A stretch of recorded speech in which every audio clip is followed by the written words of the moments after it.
Yeah, they did let Ravens almost come all the way back in the game, but in the end, they hold on because of their defense. They allowed 83 yards total offense in the first 3 quarters of the game, fewest of any team in a playoff game over the last 4 years. And Rex Ryan, you sort of tipped your hand on what you thought of the decision there during the highlight, but it certainly was what everyone was talking about while the game was going on. Do you believe John Harbaugh made the right decision leaving Lamar Jackson in? No, of course he did. I mean, and look, I understand where fans are coming, from and all that. But he did, and it's the right decision then. It'll be moving forward and everything else. But the decision was made because he gave you the best chance to win. This pass rush was all over Lamar Jackson. And you're going to put Joe Flacco, who hadn't played for 2 months, you're going to just throw him in the game in that situation? No, there's no way. This gave him the best chance to win. And so that decision, it's unfortunate. Everything's talked about Lamar Jackson. We ought to be talking about that Charger team and that Charger defense. How about you, Dan? What did you think? Listen, I would have made the case to go get Flacco in the game, and here's why. The Chargers had a very, very detailed and specific defensive plan for the Ravens offense, right? They put 7 guys. They played just big defensive linemen. Everyone else was a DB. No inside linebackers. Very specific to go shut down this option attack, and it was successful. The moment looked a little bit too much for Lamar Jackson early on. Why not put Flacco in and say, okay, do you have an adjustment?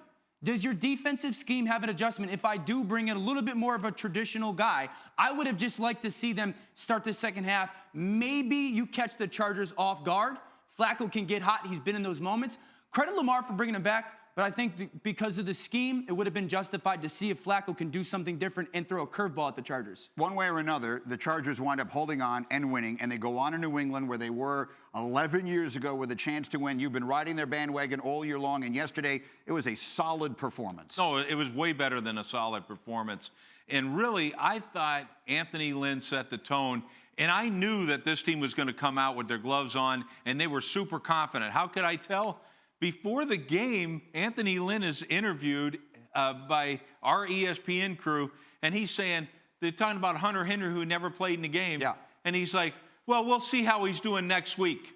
Like, he knew they were going to come out there and do it. And let's credit Gus Bradley and this defense. Look, they play with all those safeties in there. Why? They don't have any. They don't have a first-string linebacker, second-string linebacker. They're all hurt. They're all hurt. And the great thing is, they put their best 11 on the field, and that's how they did it. They had speed on the field, but the best 11. And when you're going in there, like, guys, you got a whole week. You got to teach a safety how to play middle linebacker, and to their credit, they got it done. Their resiliency, I think, is sort of an underappreciated story here. They've now won 9 games away from home. They have the worst home field advantage, maybe in history, as it is anyway, and they've had more injuries to deal with than anyone generally talks about, and here they are, one of the last 8 teams standing. We talked about it a little bit last week. Like, does Phillip Rivers have that John Elway type run where he just makes some plays and continues to move his team forward?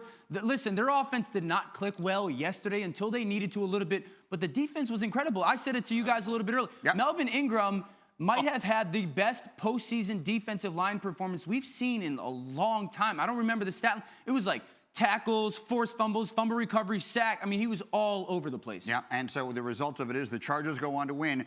So there are 8 teams left in the NFL.